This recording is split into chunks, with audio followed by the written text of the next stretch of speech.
ಯಾವ ಸಂಬಂಧಗಳ ಬೆಳೆಯೂ ಅವನಿಗೆ ಗೊತ್ತಾಗುವುದಿಲ್ಲ. ಅವನು ನಿನ್ನನ್ನು ಕೊಲ್ಲುವುದಕ್ಕೂ ಹೆಸುವುದಿಲ್ಲ. ಇಲ್ಲ ಸ್ವಾಮಿ, ಅವನು ಇಲ್ಲಿಗೆ ಬರಲೇಬೇಕು. ಅವನಿಗೆ ಮುಕ್ತಿ ಸಿಗಲೇಬೇಕು. ನಾನು ಮಾಡಿರೋ ತಪ್ಪನ್ನ ನಾನೇ ಸರಿ ಮಾಡಬೇಕು. ಅವನನ್ನ ಹೇಗಾದರೂ ಮಾಡಿ ಇಲ್ಲಿಗೆ ಕರ್ಕೊಂಡು ಬರ್ತೀನಿ. ಬೇಡಮ್ಮವ್ರೆ, ನನಗೀಗಿರೋದು ಇದೊಂದೇ ಅವಕಾಶ ಮಾತಂಗಿ. ತಾಯಿ ಪ್ರೀತಿ ಮಗನಿಗೆ ಅರ್ಥ ಆಗುತ್ತೆ ಅನ್ನೋದಾದರೆ ಅವನು ನನಗೇನು ಮಾಡೋದಿಲ್ಲ. ಅಕಸ್ಮಾತ್ ಅವನೇನಾದರೂ ನನ್ನನ್ನು ಕೊಂದರೆ ಅವನಿಲ್ಲಿರೋದಿಲ್ಲ. ಅವನು ನನ್ನ ಜೊತೆ ಬರ್ತಾನೆ. ನಾನು ಅವನ್ನ ಜೊತೆಲೇ ಕರ್ಕೊಂಡು ಹೋಗ್ತೀನಿ. ಆಗ ಅವನಿಗೆ ಮುಕ್ತಿ ಸಿಗುತ್ತೆ. ನಿಮ್ಮ ಕೈ ಮುಗಿತೀನಿ, ಹೇಳೋದನ್ನು ಕೇಳಿ. ಅವನಿಗೋಸ್ಕರ ನೀವು ಸಾಯೋದ್ರಲ್ಲಿ ಯಾವ ಅರ್ಥನೂ ಇಲ್ಲ. ಬೇಡ ಅಮ್ಮೋರೆ, ಅಮ್ಮೋರೆ, ಅಮ್ಮೋರೆ ನಿಂತ್ಕೊಳ್ಳಿ. ಅಮ್ಮೋರೆ,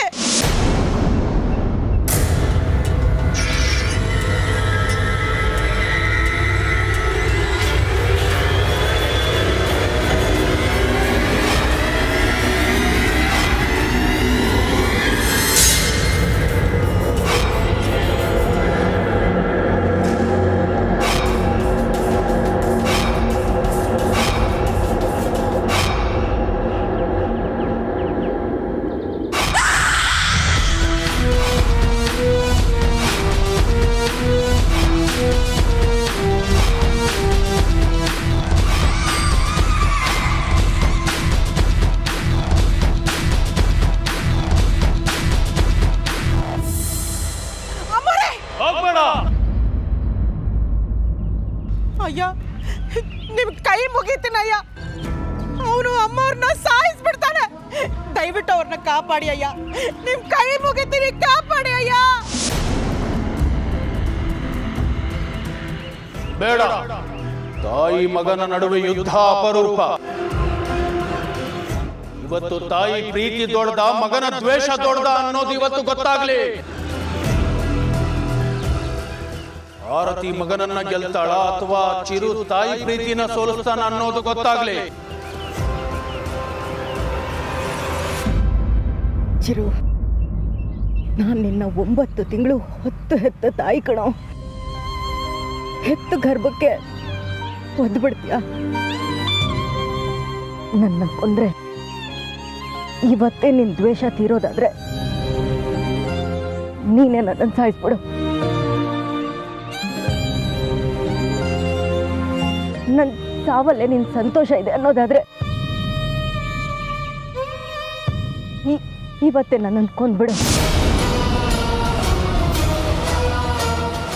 ಉಸಿರು ಕೊಟ್ಟವಳ ಉಸಿರನ್ನ ಉಸಿರು ಹಂಚ್ಕೊಂಡವರೇ ನಿಲ್ಲಿಸ್ತಾರೆ ಅಂದ್ರೆ ಈ ಪ್ರಪಂಚದಲ್ಲಿ ಇದಕ್ಕಿಂತ ಘೋರ ಸನ್ನಿವೇಶ ಮತ್ತೊಂದು ಬರೋದಕ್ಕೆ ಸಾಧ್ಯನೇ ಇಲ್ಲ.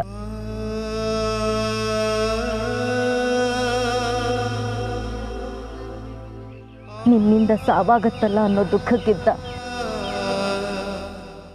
ನನ್ನ ಸಾವಿಗೊಂದು ಅರ್ಥ ಸಿಗದೆ ಹೋಯ್ತಲ್ಲ ಅನ್ನೋ ದುಃಖ ನೀನ್ ಸಾಯಿಸೋಕ್ಕೂ ಮುಂಚೆನೆ ನನ್ನ ಸಾಯಿಸ್ಬಿಟ್ಟಿದೆ ಕಣೋ.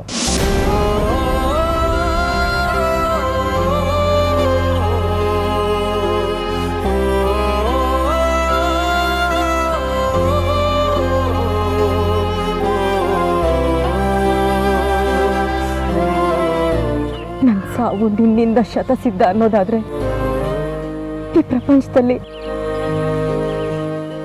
ಯಾವ ತಾಯಿನೂ ಮಕ್ಕಳನ್ನ ಹೆರೋದಕ್ಕೆ ಯೋಚನೆ ಮಾಡ್ತಾಳೆ.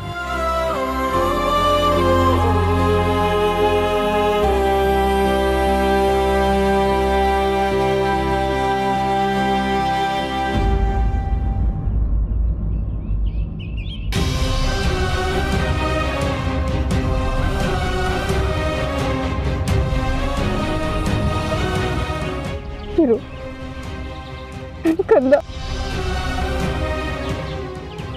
ಮಗನೇ, ಮಮ್ಮಿ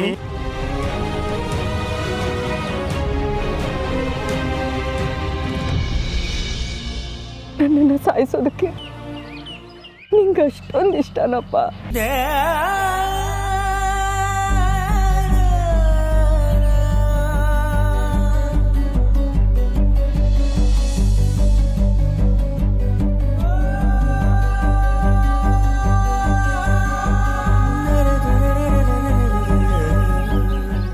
ಜಗನ್ಮಾತೆ ಅವಳು, ಸಕಲವೂ ಅವಳಿಂದ, ಅವಳ ಹೆಸರೇ ತಾಯಿ. ನನ್ನ ಗರ್ಭದಲ್ಲಿ ಕೆಟ್ಟ ಕಂದ ಹುಟ್ಟಿಲ್ಲ.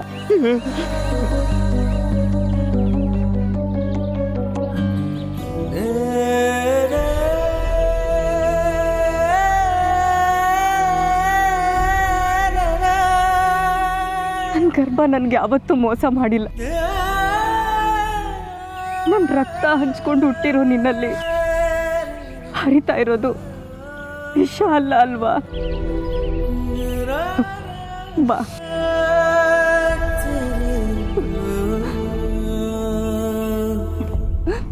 ಬಾರೋ.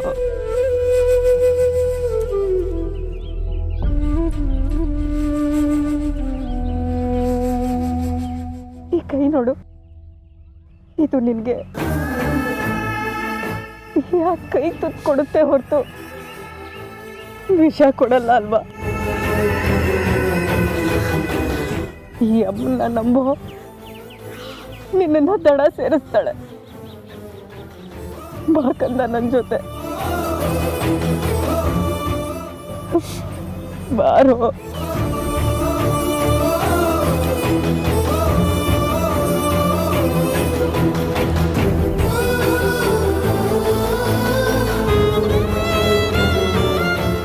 ನಾನು ನಿನ್ ಜೊತೆನೇ ಇರ್ಬೇಕು ಮಮ್ಮಿ.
ಬಿಡಬೇಡಿ, ಅವನ್ನ ಎಷ್ಟೇ ಕಷ್ಟ ಆದ್ರೂ ಬಿಡಬೇಡಿ.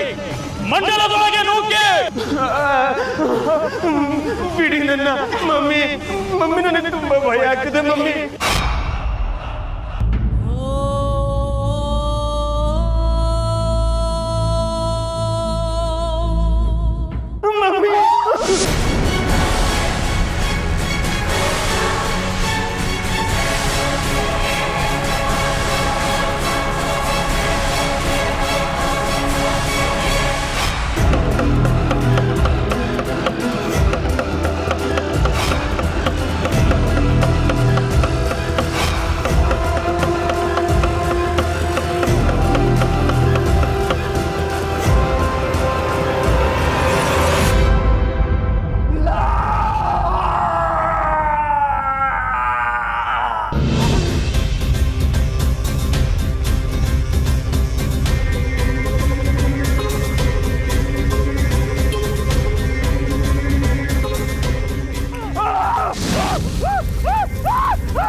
ಮಮ್ಮಿ ಕಾಪಾಡು ಮಮ್ಮಿ. ಮಮ್ಮಿ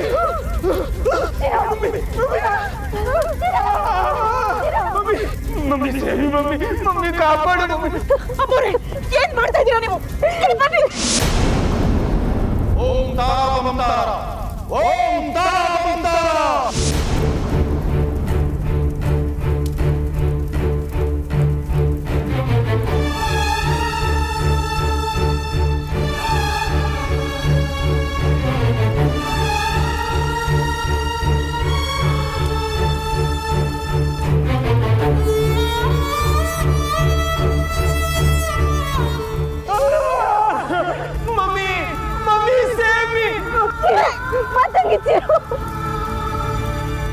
ದಯವಿಟ್ಟು ಈ ಕಡೆ ಬನ್ನಿ ಅಮ್ಮೋರೆ.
आत्मं आवाहयामि।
ಯಾಕಿಷ್ಟು ಗಂಭೀರವಾಗಿ ನಿಂತಿದ್ದೀರಾ ಅಯ್ಯ?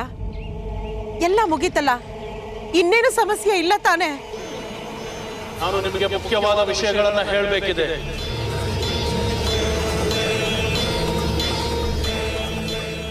ಏನಯ್ಯ ಅದು? ಅದನ್ನ ಕೇಳೋದಕ್ಕೆ ನೀವು ಮನಸ್ಸನ್ನ ಗಟ್ಟಿ ಮಾಡ್ಕೋಬೇಕು. ಹೆದರಿಸ್ಬೇಡಿ ಸ್ವಾಮಿ, ಈಗಾಗಲೇ ಇದನ್ನೆಲ್ಲ ನೋಡಿ ಸೊರ್ಗೋಗಿದ್ದೀವಿ. ಮತ್ತೆ ಆಘಾತನ ತಡ್ಕೊಳ್ಳೋ ಶಕ್ತಿ ನನಗಿಲ್ಲ. ವಾಸ್ತವ ಸತ್ಯ ಎರಡು ಬೆಂಬಿಡದ ಬೇತಾಳ, ಯಾವಾಗ್ಲೂ ಹಿಂದೆನೇ ಇರುತ್ತವೆ. ತಪ್ಪಿಸಿಕೊಂಡು ಹೋಗೋದಕ್ಕೆ ಆಗೋದಿಲ್ಲ. ಕೇಳಬೇಕು, ಅರಗಿಸಿಕೊಂಡು ಹೋಗಬೇಕು, ಅಷ್ಟೇ ಜೀವನ. ಹೇಳಿ, ಚಿರುವಿನದು ಆಕಸ್ಮಿಕವಾದ ಸಾವಲ್ಲ, ಅಪಘಾತ ಯೋಚಿತ ಸಾವು.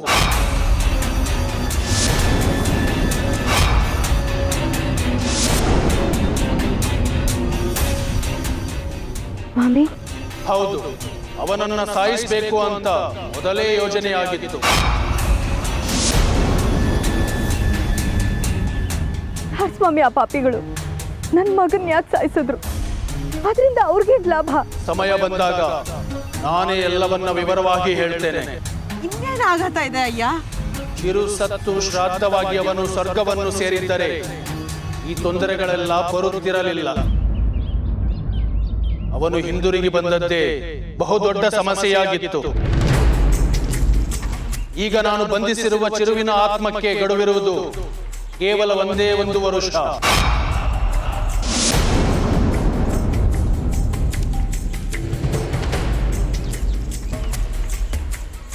ಮುಂದಿನ ಆಷಾಢ ಕಳೆದು ಬರುವ ಪಕ್ಷಕ್ಕೆ ಅವನು ಭೂಮಿಯನ್ನು ಸೀಳಿಕೊಂಡು ಪುನಃ ಎದ್ದು ಬರುತ್ತಾನೆ.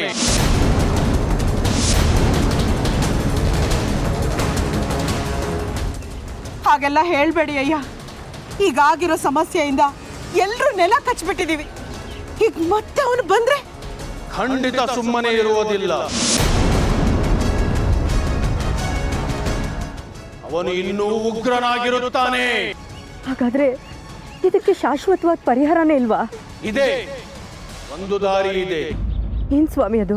ಪುನರಪಿ ಜನನಂ ಪುನರಪಿ ಮರಣಂ. ಪುನರಪಿ ಜನನೇ ಜಠರೇ ಶಯನಂ. ಹಾಗಂದ್ರೆ ಏನರ್ಥ ಸ್ವಾಮಿ? ಚಿರು ಬದುಕಿದ್ದಾಗಲೂ ಅತೃಪ್ತ, ಸತ್ತ ನಂತರವೂ ಅತೃಪ್ತ. ಅವನಿಗೆ ತಾಯಿ ಪ್ರೀತಿಯ ಅತೃಪ್ತತೆ ಕಾಡ್ತಾನೇ ಇದೆ. ಮತ್ತೆ ಅವನಿಗೆ ಮುಕ್ತಿ ಸಿಗುವುದು ಗರ್ಭದಲ್ಲಿ ಮಾತ್ರ ಸಾಧ್ಯ. ಅಂದರೆ ಅವನ ಮರುಜನ್ಮವಾಗಬೇಕು.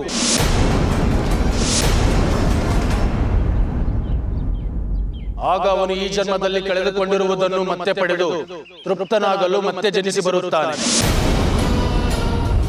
ಆಗ ಎಲ್ಲವೂ ಸರಿ ಹೋಗುವುದು. ನೆನಪಿರಲಿ, ಈ ಆತ್ಮ ಬಂಧನಕ್ಕಿರುವ ಶಕ್ತಿ ಕೇವಲ ಒಂದೇ 1 ವರುಷ ಮಾತ್ರ. ಮುಂದಿನ ವರ್ಷ ಆಷಾಢದೊಳಗೆ ಗರ್ಭಧಾರಣೆ ಸಾಧ್ಯವಿಲ್ಲವಾದರೆ ಪಿತೃಪಕ್ಷದೊಳಗೆ ಆತ್ಮ ಬಂಧಿಸಿರುವ ಸೀಸೆ ಒಡೆದು ಚಿರು ಮತ್ತೆ ಮನೆಗೆ ಬರುತ್ತಾನೆ. ಅಂದ್ರೆ ಆರ್ತಿ ಅಮ್ಮನವರು ಮತ್ತೆ ಗರ್ಭ ಧರಿಸ್ಬೇಕಾ? ಹೌದು, ನಿಮ್ಮ ವಂಶದಲ್ಲಿ ಮತ್ತೆ ಅವನು ಹುಟ್ಟಿ ಬರಬೇಕು. ವಿಧಿಲಿಖಿತ ಈ ರೀತಿ ಇರುವುದರಿಂದಲೇನೆ ಅವನ ಆತ್ಮ ಬಂಧನವಾಯಿತು. ಮತ್ತೆ ಚಿರು ಪುನರ್ಜನ್ಮ ಪಡೆಯುವುದು ವಿಧಿಲಿಖಿತವಾದಲ್ಲಿ ಅದು ಸಾಧ್ಯವಾಗುತ್ತದೆ. ಅಯ್ಯ, ಅಶೋಕಣ್ಣನ ಪರಿಸ್ಥಿತಿ ಸರಿ ಇಲ್ಲ. ಈಗ ಮತ್ತೆ ಮಗು. ಅಶೋಕ್ ಈಗ ತುಂಬಾ ನಿಶ್ಶಕ್ತನಾಗಿದ್ದಾನೆ. 2 ದಿನಗಳಲ್ಲಿ ಮೊದಲಿನ ಸ್ಥಿತಿಗೆ ಮರಳುತ್ತಾನೆ. ಆತ್ಮವನ್ನು ಬಂಧಿಸಿರುವುದರಿಂದ 1 ವರ್ಷಗಳ ತನಕ ಯಾವುದೇ ತೊಂದರೆಗಳು ಬರುವುದಿಲ್ಲ. ಶುಭವಾಗಲಿ, ಹೋಗಿ ಬನ್ನಿ. ನಾನೀಗ ಸಿದ್ಧಿ ಪಡೆಯಲೆಂದು ಹಿಮಾಲಯಕ್ಕೆ ಹೋಗುತ್ತಿದ್ದೇನೆ. ಅವಶ್ಯಕತೆ ಇದ್ದಾಗ ನಾನೇ ಬಂದು ನಿಮ್ಮನ್ನು ಕಾಣುತ್ತೇನೆ.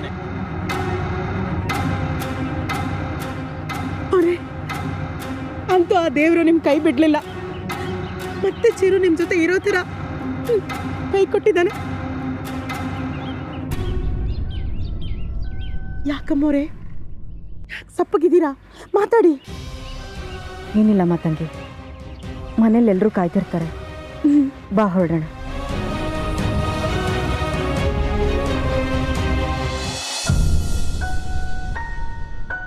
ಅಣ್ಣ ಅದಕ್ಕೆ ಬಂದ್ರು.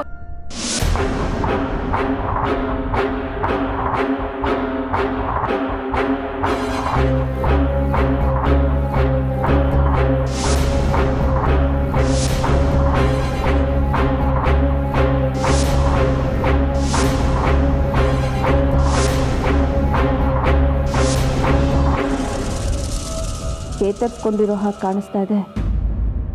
ನನ್ನ ಪ್ರಯೋಗ ಎಲ್ಲ ಸರ್ವನಾಶ ಆಗೋಯ್ತು.